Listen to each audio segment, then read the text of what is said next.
فاكرين لما أصريت إن أنا أتكلم عن لام شمسية بالرغم من إني يعني أنا ماليش يعني أنا راجل مش ناقد سينمائي ولا ليا في المسلسلات ولا ليا في الحاجات دي.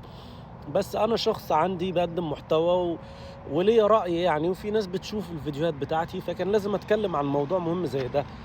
المسلسل ما كانش بالنسبة لي إنه قصة حلوة أو حاجة مهمة جدًا لازم كلنا ناخد بالنا منها، وإن هو وضّح وخلّى الناس تبُص ناحية حاجة مهمة موجودة حوالينا بغباء.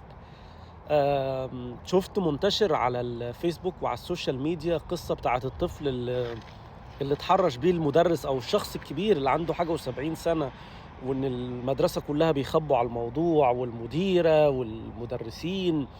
يا جماعة مواضيع التحرُّش دي موجودة بغباء.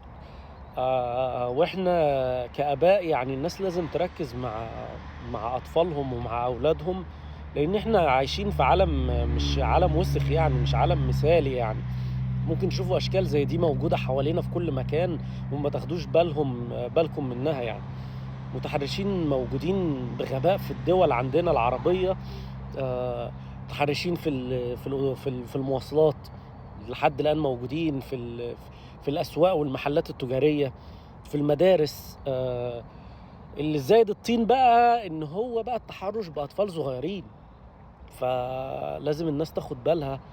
احذروا جامد، ما تأمنوش لأي حد. الأب والأم بس هم اللي ليهم بولادهم، غير كده بقى اللي حواليهم انسوا. ركّزوا مع ولادكم كويس وخلّوا بالكم، وحسبي الله ونعم الوكيل في الشخص اللي عمل كده في الطفل بصراحة يعني. موضوع سيء جدًا.